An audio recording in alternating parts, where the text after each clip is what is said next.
نظر روزے پہ پڑتی ہے ہٹانا نہ بھول جاتا ہوں،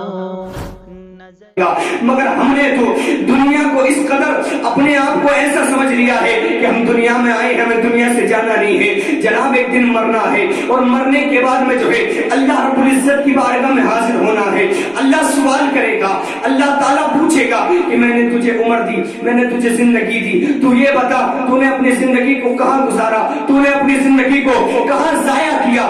اللہ رب العزت نے ہم سے معلوم کر لیا تو ہم جواب کیا دیں گے؟ اللہ اکبر۔ ہم لوگوں کا حال یہ ہے، ہم لوگوں نے زندگی کو اس طرح بنا لیا ہے۔ اللہ اکبر۔ ذرا دیکھیے گا، جمنا کی سرزمین ہے، جمنا کے کنارے پر ایک فقیر بیٹھا ہوا ہے، اور فقیر بیٹھا ہوا اللہ اللہ کی صدائیں لگا رہا ہے۔ وقت کا بادشاہ آتا ہے، اور وقت کا بادشاہ جیسے ہی اپنی سواری پر سوار ہو کر آتا ہے تو لوگ دیکھ کر کھڑے ہو جاتے ہیں، تعظیم کرتے ہیں، بادشاہ کو دیکھ کر سلام کرتے ہیں۔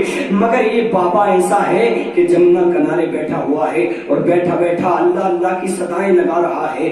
بادشاہ گزر کر جاتا ہے، لیکن سارے لوگ بادشاہ کو سلام کر رہے ہیں، سارے لوگ بادشاہ کے استقبال کے لیے اٹھ رہے ہیں، مگر جب بادشاہ جمنا کے کنارے سے گزرتا ہے، اس بابا کا حال دیکھتا ہے، یہ عجیب بابا ہے، اس بابا کی عجیب شان ہے، یہ کیا کر رہا ہے؟ بیٹھا ہوا ہے بابا۔ بادشاہ کی سواری کو دیکھ کر تمام لوگ استقبال کے لیے کھڑے ہو جاتے ہیں، ادب کے ساتھ سلام کرتے ہیں، مگر جب فقیر کے پاس سے بادشاہ کی سواری گزرتی ہے تو بادشاہ کو دیکھ کر نہ فقیر نظر اٹھاتا ہے نہ سلام کرتا ہے۔ اللہ اکبر۔ بادشاہ نکل کر چلا جاتا ہے۔ تھوڑی دیر کے بعد میں بادشاہ سوچنے لگتا ہے، ایسا لگتا ہے جیسے اس فقیر نے مجھے پہچانا نہیں ہے، ہو سکتا ہے اس نے مجھے پہچانا نہ ہو، میں اسے تعارف کرا دوں۔ اپنے سواروں یعنی اپنے نوکروں سے کہا، اس نے اپنی سواری ہانکنے والے سے کہا کہ سواری کو واپس لے چلو فقیر کے پاس۔ اب جیسے ہی فقیر کے پاس پہنچے، اللہ کے مست کے پاس پہنچے، اللہ اکبر، جانے کے بعد میں کہا تم نے مجھے پہچانا نہیں، میں وقت کا بادشاہ ہوں۔ مجھے دیکھ کر بڑے بڑے حکمران کھڑے ہو جایا کرتے ہیں، بڑے بڑے دولت والے میرا ادب کرنے کے لیے استقبال کے لیے کھڑے ہو جاتے ہیں، سب دیکھ کر مجھے سلام کرتے ہیں۔ تم نے مجھے پہچانا نہیں، نہ ہی تم نے مجھے سلام کیا، نہ ہی تم میرے ادب کے لیے کھڑے ہوئے۔ اللہ اکبر۔ اتنا کہنا تھا تو بادشاہ سے اللہ کے ولی نے کہا کہ میں نے تجھے پہچان بھی لیا اور میں نے تجھے جان بھی لیا۔ کہا وہ کیسے؟ بولے نادان، جو اللہ کو پہچان لیتا ہے، جو رب کو پہچان لیتا ہے وہ سب کو پہچان لیتا ہے، جو رب کو پہچان لیتا ہے وہ سب کو پہچان لیتا ہے۔ تو بادشاہ نے کہا مطلب؟ بولے مطلب یہ کہ میں تجھے جانتا بھی ہوں، تجھے پہچانتا بھی ہوں۔ تو بادشاہ نے کہا کہ تب تو مجھے جانتا بھی ہے، مجھے پہچانتا بھی ہے، تو میرے ادب کے لیے کھڑا کیوں نہیں ہوا؟ تو یہ بتا تیری حیثیت کیا ہے؟ جمنا کے کنارے پر بیٹھا ہوا ہے، نہ تو تیرا مکان ہے، نہ تجھ پر اچھا لباس ہے، نہ سر چھپانے کے لیے تیرے لیے چھت ہے، پھر بھی تو میرے استقبال کے لیے کھڑا نہیں ہوا، میرا ادب نہیں کیا تو نے، کس بات پر گھمنڈ کر رہا ہے؟ تیرے پاس تو کچھ بھی نہیں ہے۔ تو اللہ کے ولی نے کہا تھا سن سن، تجھ میں اور مجھ میں کوئی فرق نہیں ہے۔ کہا وہ کیسے؟ بولے وہ ایسے، بولے یہ بتاؤ تمہاری زندگی کیسے گزر رہی ہے؟ بادشاہ نے جب یہ سوال کیا تو اللہ کے ولی نے جواب دیا کچھ زندگی تو میری تیری طرح گزر رہی ہے اور کچھ زندگی تجھ سے بہتر گزر رہی ہے۔ اتنا سننا تھا، بادشاہ جلال میں آ جاتا ہے۔ کہا کہ وہ کیسے؟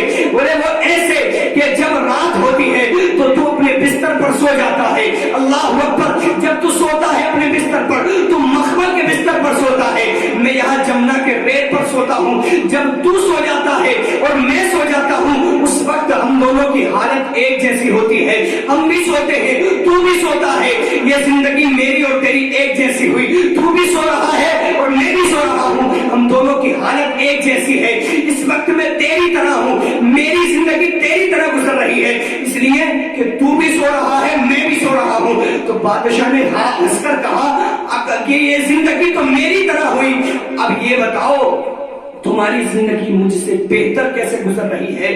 تو اللہ کے ولی نے مسکرا کر فرمایا کہ جب رات کا آخری حصہ آتا ہے تو سوتا رہتا ہے، میں اٹھتا ہوں تو اپنے بستر پر سوتا رہتا ہے، میں اٹھ جاتا ہوں وضو کرتا ہوں اور وضو کرنے کے بعد میں نماز پڑھتا ہوں تو سوتا رہتا ہے، میں قیام کرتا ہوں تو سوتا رہتا ہے، میں رکوع کرتا ہوں تو سوتا رہتا ہے، میں سجدہ کرتا ہوں تو سوتا رہتا ہے، میں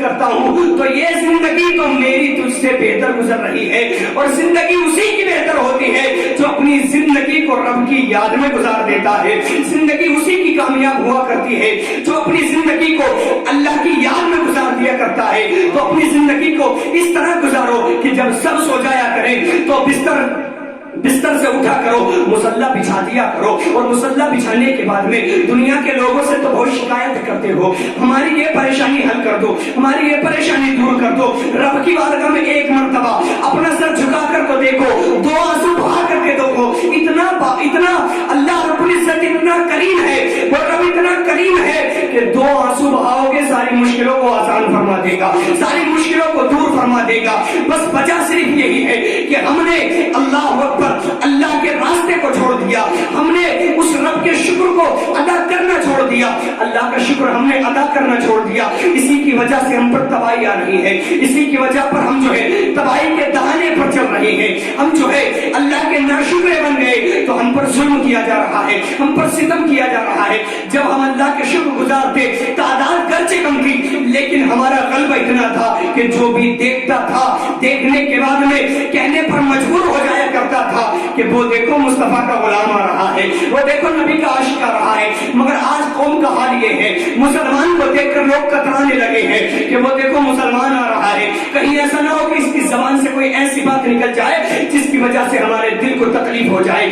زبان لوگوں کی ایسی ہو چکی ہے کہ اپنی زبان سے جو ہے غلط لفظ استعمال کرنے لگے ہیں، جھوٹ بولنا شروع کر دیا، چغلی کرنا شروع کر دی۔ نبی کریم صلی اللہ علیہ وسلم نے ارشاد فرمایا الغیبۃ اشد من الزنا، حضور فرماتے ہیں غیبت زنا سے بڑا گناہ ہے، مگر غیبت مسلمان کر رہا ہے، جھوٹ مسلمان بول رہا ہے، چغلی مسلمان کر رہا ہے، اللہ اکبر جو ہے بدنگاہی مسلمان کر رہا ہے۔